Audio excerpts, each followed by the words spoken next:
آج جو پیغام دینا چاہتا ہوں اپنے تمام کے تمام معاشرے کے نوجوانوں کو، اپنے بیٹوں کو، بیٹیوں کو، خاص طور سے کہ ہمارے اس پاکستانی معاشرے میں طلاق کا ریشیو بہت زیادہ بڑھ رہا ہے، تناسب جو طلاق کا بڑھ رہا ہے، اس میں صبر کی کمی کی وجہ سے ایسا ہو رہا ہے۔ اگر انسان آہستہ آہستہ صبر کرتا رہے اور آگے بڑھتا رہے تو زندگی آسان ہو جاتی ہے۔ ایک بات کہوں گا صرف، اسی پہ اس بات کو زیادہ طول نہیں دے سکتا کیونکہ وقت نہیں ہے میرے پاس۔ شادی اس لیے تمام ہو جاتی ہے کہ جب انسان صبر کا دامن چھوڑ دے اور یہ سمجھنے لگے کہ میرے پاس اختیار ہے، طلاق کا اختیار ہے، تب شادی ختم ہوتی ہے۔ طلاق اختیاری حالت میں نہیں ہے، اضطراری حالت میں ہے۔ میں نہیں پہنچا سکا اس بات کو۔ عزیزان گرامی، آپ کو صاف اور پاک پانی پینے کی اجازت ہے، پانی پی لیجئے، جوس پی لیجئے، اور بہت سے اللہ نے حلال اور طاہر چیزیں رکھی ہیں، ان کو پینے کی اجازت ہے۔ لیکن اگر گندلا پانی ہو آپ کے سامنے تو اسے تب تک نہیں پی سکتے جب تک کہ اضطراری حالت نہ ہو۔ پتہ نہیں بات پہنچے کہ نہیں پہنچے۔ خراب پانی تب تک نہیں پی سکتے جب تک اضطراری حالت نہ ہو، اور طلاق بھی اضطراری حالت میں، جب کوئی اور راستہ نہ رہ جائے تب طلاق ہوتی ہے۔ ہمارے بہت سے نوجوان بچے نے سمجھ لیا کہ اگر شادی نہ بنی تو طلاق کا راستہ ہے، ہم طلاق کر کے الگ ہو جائیں گے۔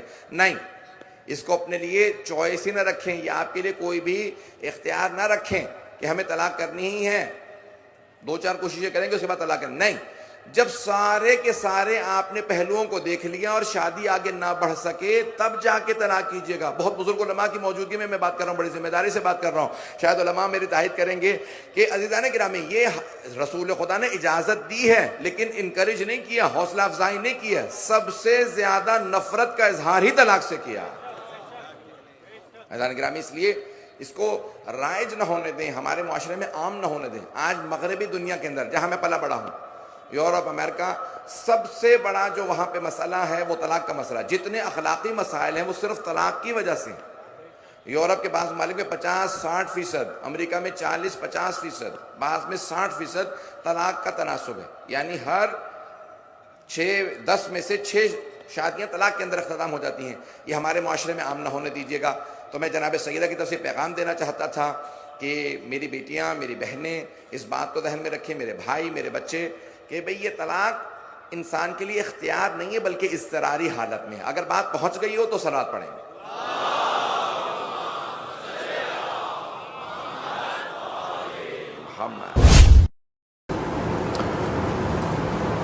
طلاق دینے والے کے لیے شرط ہے کہ طلاق دینے والا عاقل ہو۔ بس اگر کوئی شخص دیوانہ ہو گیا ہے تو اگر وہ دیوانگی کے عالم میں، پاگل پن کے عالم میں طلاق دینے کا کہے تو وہ طلاق واقع نہیں ہوگی۔ دوسری شرط یہ کہ طلاق دینے والا بالغ ہو۔ بس اگر کوئی نابالغ طلاق دینا چاہے تو طلاق واقع نہیں ہوگی۔ لیکن اگر ایک بچہ نابالغ ہے لیکن سمجھدار ہے تو احتیاط کی جائے، یعنی پھر حاکم شرع سے طلاق بھی پڑھوائی جائے، یا بالغ ہونے کے بعد دوبارہ طلاق ہو، اور اگر وہ طلاق دے دے تو نکاح بھی نہ سمجھا جائے، یہ احتیاط کی جائے، نہ نکاح سمجھا جائے طلاق کے بعد اور نہ ہی اسے طلاق سمجھا جائے کیونکہ یہ نابالغ ہے۔ لیکن عموماً جو شرط لگائی جاتی ہے یہ کہ نابالغ کی طلاق صحیح نہیں ہے۔ تیسری شرط یہ کہ طلاق دینے والا مجبور نہ ہو، اپنے ارادے سے اور اختیار سے طلاق دے رہا ہو۔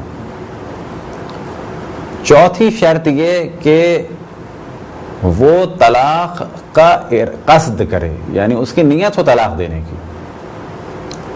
بس وہ موضوع کہ جو ہم نے پہلے لیکچر میں بیان کیا کہ انڈیا میں فلم بنی اور فلم کا نام طلاق رکھا گیا، تو بعض جاہل قسم کے مولویوں نے شور کیا کہ لوگ جب اپنے گھر واپس آئیں گے بیوی پوچھے گی کہاں گئے تھے، تو بعض مرد کہیں گے فلم دیکھنے گئے تھے، پھر بیوی کہے گی کون سی فلم دیکھی، تو وہ کہیں گے طلاق، تو طلاق ہو جائے گی۔ یہ بالکل ایک مذاق ہے دین کے ساتھ، کیونکہ طلاق کے لیے طلاق کی نیت ضروری ہے۔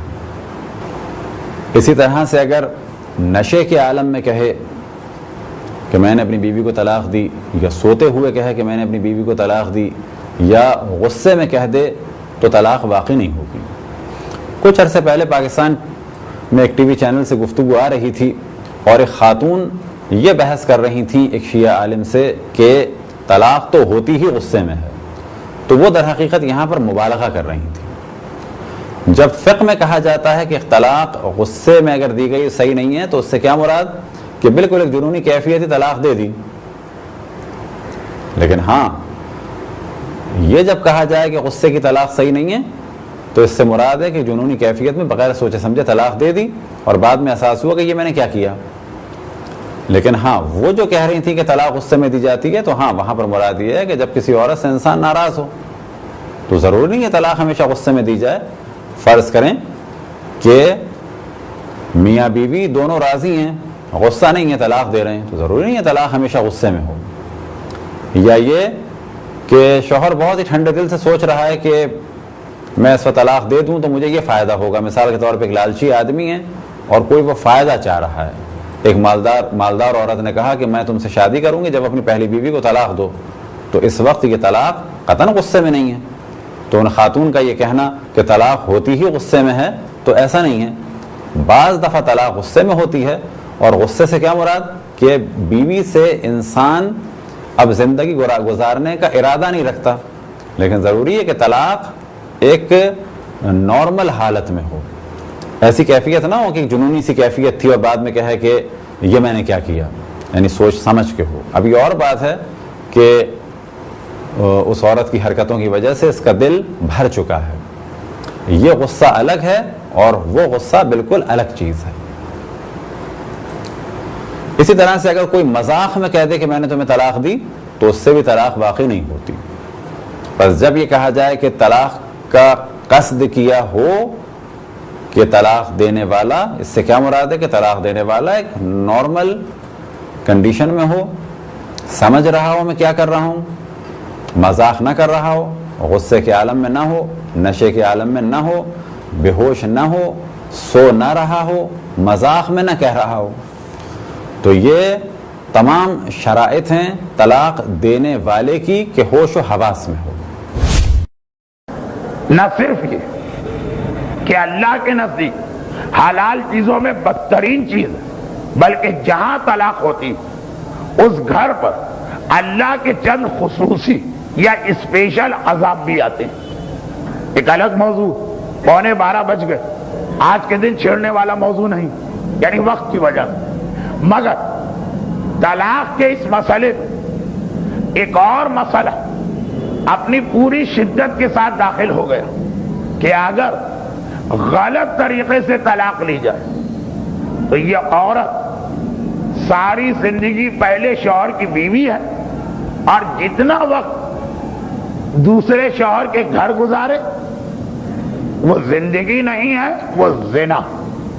اور اگر فرض کیجئے کہ دوسری شادی نہ بھی کرے، دودھ کا جلا چھاچ بھی پھونک پھونک کے پیتا، اور پہلے شوہر کی ڈسی بھی عورت کو ہر مرد سے نفرت ہو جاتی ہے، پھر بھی ساری زندگی اس کی گناہ میں گزر رہی، کیونکہ اور باتیں چھوڑیں، شوہر کی اجازت کے بغیر گھر سے نکلنا بھی حرام، پھنس گئی ہے بیچاری۔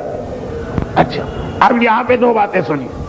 پہلی بات، اس مسئلے کا ایک بہت ہی مختصر حل بھی ہے۔ اگر نکاح کے موقع پر فقط ایک جملہ صیغہ نکاح یا شرائط نکاح میں شامل کر لیا جاتا تو یہ سارا مسئلہ ہی ختم ہو جاتا، یعنی ایک خاص طریقے سے عورت کو یہ اختیار مل سکتا کہ وہ بھی جب چاہے اپنے شوہر سے خالی اپنی مرضی پہ طلاق لے سکتی ہے، شوہر راضی نہ ہو، جس کے لیے آج عورتیں وکیل کرتی ہیں، کورٹ میں جاتی ہیں، خلا لیتی ہیں، جبکہ خلا کا مسئلہ شروع یہاں سے ہوتا کہ خلا اس طلاق کا نام جو شوہر کی اجازت کے بغیر نہیں ہو سکتی، خلا نام ہی اس طلاق کا، مگر یہ الٹی پٹی پڑھائی پاکستان کے میڈیا اور کچھ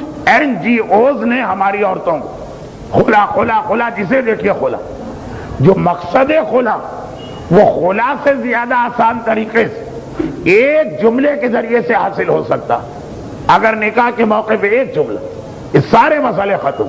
کون سے مسئلے؟ میں بہت احتیاط سے کہہ رہا ہوں مگر کہہ رہا ہوں. کون سے مسئلے ختم؟ جو آج ہمارے یہاں نسل حرام اور حرام زادوں کی ایک کھیپ تیار ہو رہی، جہاں غلط طلاقیں لے کے دوسری شادیاں کر کے اولاد پیدا ہو رہی.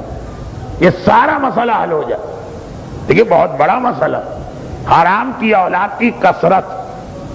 گرچہ آخری زمانے کی نشانیوں میں یہ بات بھی تھی، مگر کبھی ہم نے بھی نہ سوچا تھا کہ یہ بات اس طرح سے پوری ہوگی. مفتی صاحب ہمارا بہت تعلق ہے، میرے عزیز ہیں، مختلف رسانوں پر ان سے ملاقاتیں رہتی ہیں، مختلف فورموں پہ ملاقاتیں رہتی ہیں، اور بڑی اچھی اچھی یادگار باتیں ہیں. اگر اس کو قلم کے حوالے کر دوں تو ایک بہترین یادگار کتاب بھی بن جائے گی. میں ابھی پچھلے دنوں ایک ٹی وی چینل پہ بیٹھا ہوتا، آج بھی صبح ہم تھے ٹی وی پر، تو وہ بات ہو رہی تھی 3 طلاقوں کی. آج بھی طلاق کا ہی موضوع تھا. تو ہم نے کہا جی ایک مجلس میں آپ 30 دفعہ بھی کہہ دیں تو ایک ہی طلاق ہوگی. 3 دفعہ نہیں، ایک مجلس میں اگر آپ 3 دفعہ نہیں 30 دفعہ بھی کہہ دیں تو ایک طلاق ہے. تو یہ گفتگو تھی. بہرحال ہم نے اپنا موقف دیا، انہوں نے اپنا موقف دیا. جب وقفہ آیا نا، جب بریک ہوا پروگرام، تو مجھ سے کہنے لگے بات آپ کی صحیح ہے مگر میں ٹی وی پہ نہیں کہہ سکتا. میں نے کہا مفتی صاحب آپ ہم سے کہتے ہیں کہ ہم تقیہ کرتے ہیں، تقیہ تو آپ کر رہے ہیں. تو یہ ایسی داستانیں بڑی حسین ہیں جو ہیں کہنے کی ہیں.